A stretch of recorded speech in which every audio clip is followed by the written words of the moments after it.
Né? Bem-vindos, sejam todos os nossos irmãos aí que vão assistir esta pérola. O tema desta pérola é o seguinte: Jesus não ressuscitou dos mortos. Segura aí, calma. Também o pessoal aqui, calma aí. Eu vou repetir. Jesus não ressuscitou dos mortos para o sistema religioso. Vocês não esperaram eu molhar o bico? Abençoados, é que eu não falo mal da igreja, eu quero que se entenda isto. Eu desperto para a realidade que as chamadas igrejas vivem.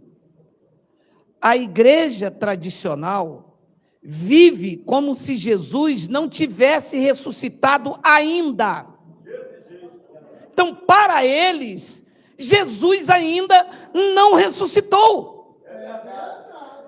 Haja visto que há músicas aí fora dizendo assim: o homem da mão furada está andando no nosso meio. Haja visto que existem pessoas clamando por Jesus de Nazaré. Ora, se eu estou chamando Jesus de Nazaré, então ele está vivo, ele não ressuscitou? Ora, eu tinha um apelido, como é comum aqui no Rio de Janeiro, do Brasil, em vários lugares, as pessoas têm apelido, mas tem um outro vulgo, né? Aqui no Rio de Janeiro, as pessoas me chamavam de Guber. Era o meu vulgo no mundo secular. Este Guber não existe mais. Ele morreu.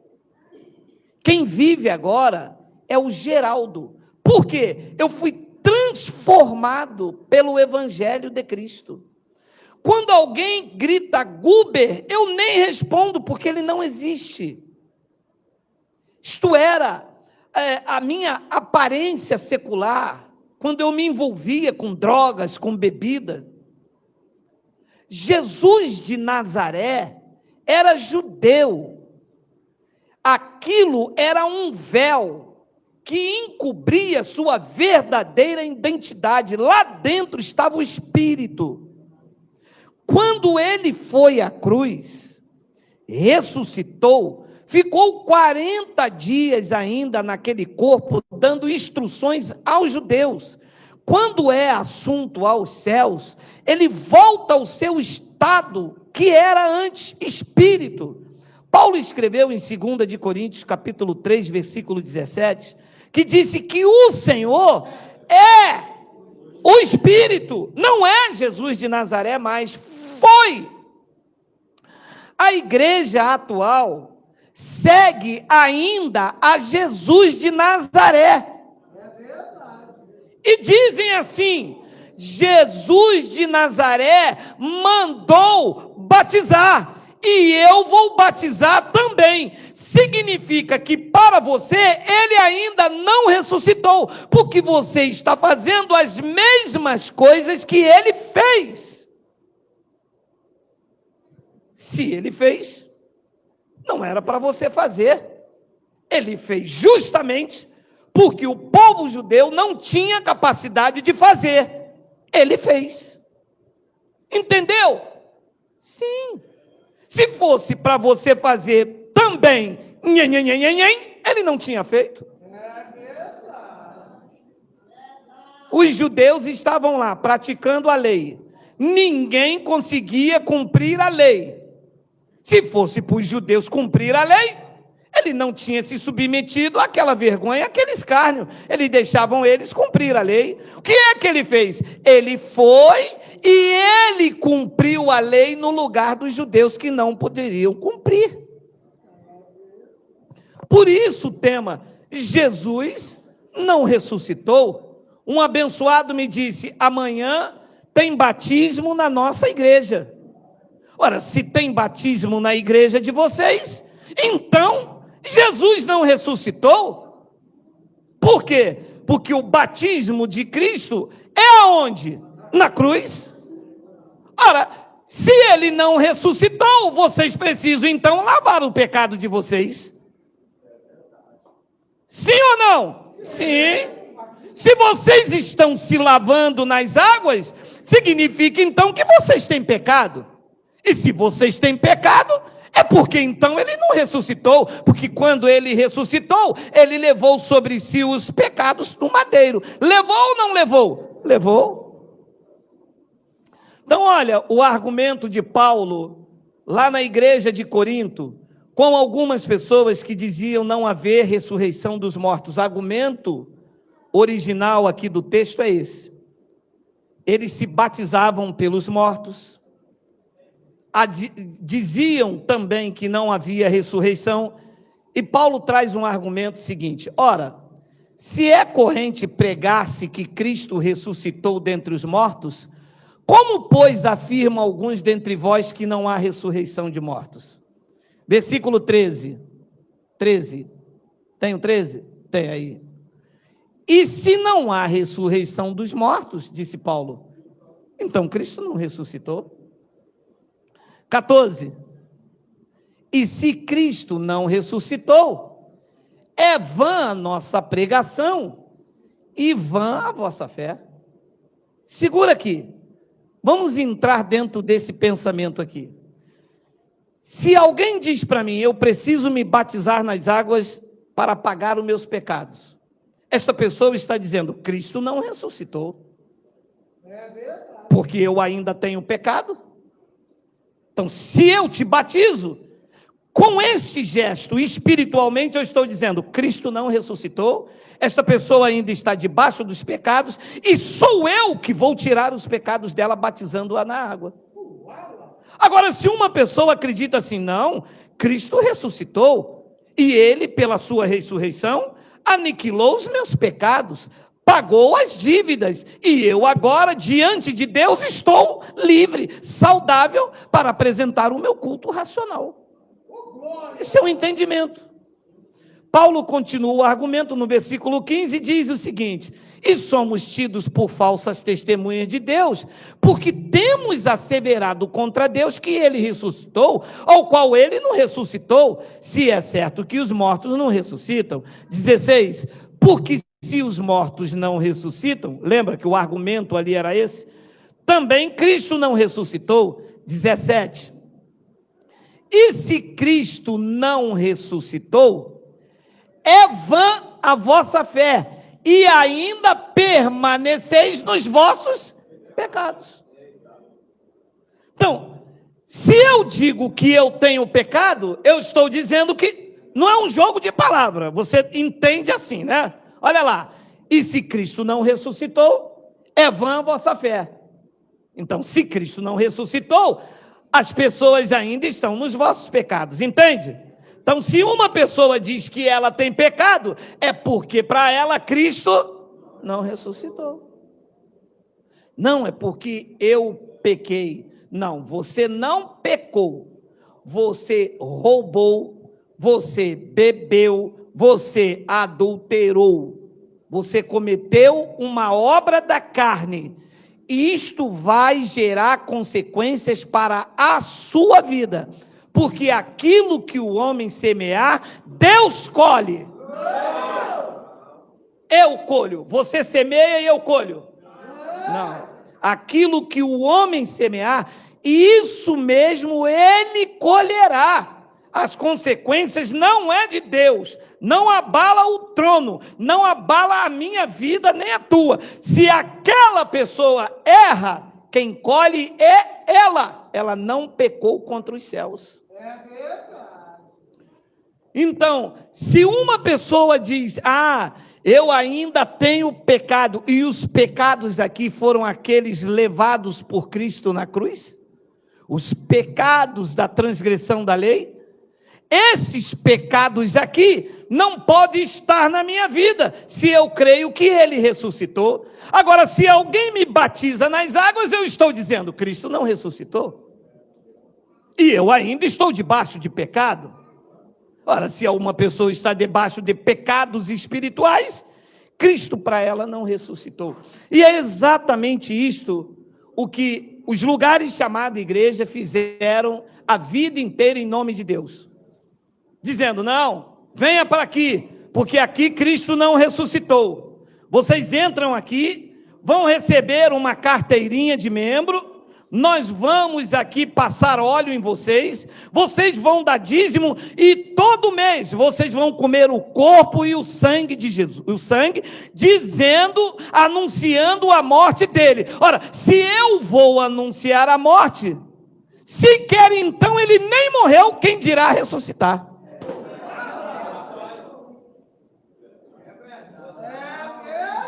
É isso que fizeram com o lugar chamado igreja.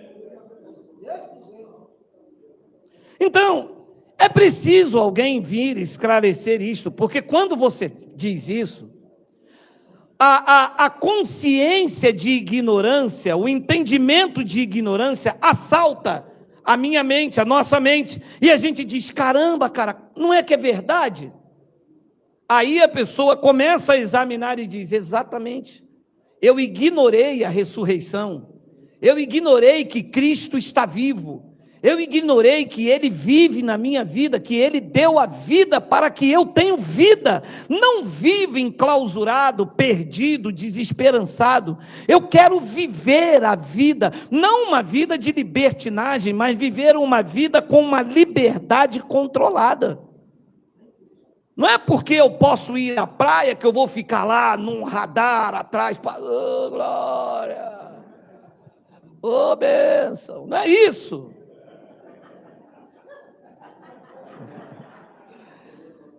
Abençoados, graças a Deus, porque Cristo iluminou os olhos do nosso entendimento.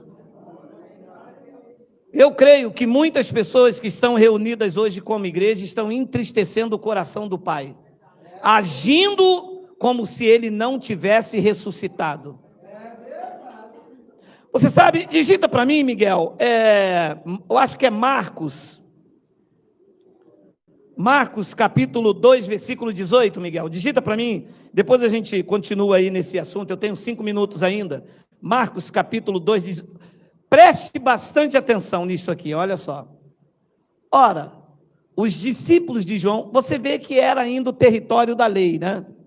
Os discípulos de João e os fariseus estavam jejuando. Presta atenção, quem é que estava jejuando? Os crentes, os discípulos de Jesus, ou os discípulos de João Batista, o profeta da lei, e os fariseus, que eram contra a doutrina de Jesus de Nazaré. Eles estavam jejuando, sim ou não? Sim. Os fariseus tinham poder de Deus, comunhão com Deus, santidade de Deus. Se estavam jejuando, significava que o jejum era um preceito da lei. Vieram alguns dos discípulos e lhe perguntaram, por que motivo jejuam os discípulos de João e dos fariseus, mas os teus discípulos não jejuam? Significava que os fariseus e os discípulos de João ficavam sem comer, enquanto os discípulos de Jesus estavam no descanso.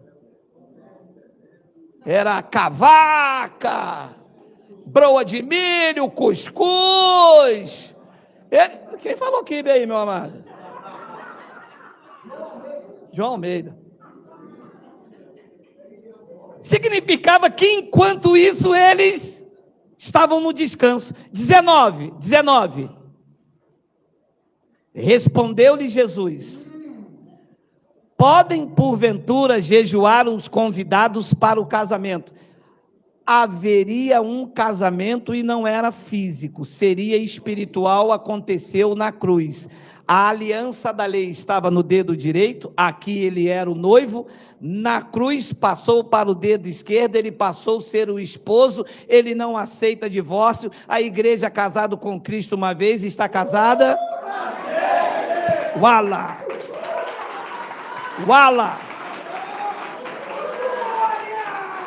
Respondeu-lhe Jesus, podem porventura jejuar os convidados para o casamento enquanto o noivo está com eles? durante o tempo em que estiver presente o noivo, não podem jejuar. Podem ou não podem? O que a igreja faz? Age como se o noivo não estivesse com eles e jejuam.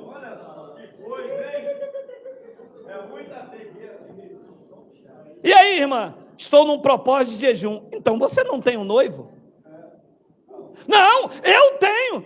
Mas quem tem um noivo, não pode. Quem aqui tem um noivo, diga ui! E quem tem o esposo, diga ualá!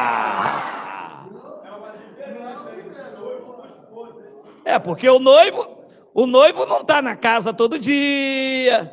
O noivo não sabe dos compromissos. O noivo não sente o cheiro do alho. Então o compromisso pode se desfazer ainda.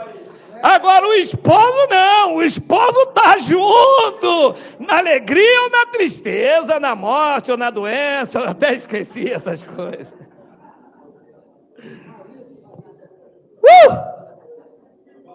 É assim que a igreja age. Como se não tivesse o noivo. Como se ele não estivesse presente. As suas obras negam a sua ressurreição. Querem praticar, querem purificar, querem fazer o sacrifício que Cristo já fez por eles, negando que ele está vivo na vida deles. Foi o que Paulo disse a Tito no capítulo 1, versículo 15 ao 16. Eu quero terminar essa pérola com esta frase, olha aí. Todas as coisas são puras para os puros. Todavia, para os impuros e descrentes, nada é puro, porque tanto a mente como a consciência deles estão corrompidas. Olha o que diz o 16. No tocante a Deus, professam conhecê-lo. Entretanto, leia, o negam por suas obras. É por isso que são abomináveis, desobedientes e reprovados para toda boa obra, que não é a obra da lei, é a obra da graça preparada por ele de antemão para que andássemos nela. Professam conhecê-lo, mas o negam por suas obras. Eu conheço a Deus, eu conheço a palavra, eu vou me batizar e vou jejuar. Você diz que conhece, mas essas suas obras está negando a sua ressurreição, porque na sua ressurreição ele já te batizou. Na sua ressurreição você não tem que jejuar, porque o jejum caracterizava tristeza, luto, e quem tem o esposo não está triste, está feliz, alegre, porque tem a provisão do cabeça da igreja, que é o Cristo ressuscitado. Negar isso é viver uma vida religiosa com rudimentos fracos e inúteis, que nunca aperfeiçoa. Viver o entendimento da graça é viver seguro, tranquilo e sem temor do mal. Eu sei que eu não posso me perder espiritualmente, mas nem por isso eu faço dessa minha segurança uma libertidade para dar mau testemunho. Pelo contrário, como eu dou testemunho de uma vida reta, de temor no Espírito Santo, a minha conduta mostra a todos quanto possíveis que é possível viver em retidão, em honestidade e com caráter cristão, para que assim como a graça entrou na minha vida, entre também na vida dos outros. Cristo para vocês está vivo, ele ressuscitou, ele vive eternamente, não habita mais nos tempos, habita na tua vida e faz de você uma pessoa muito melhor. Assim é? Glória a Deus.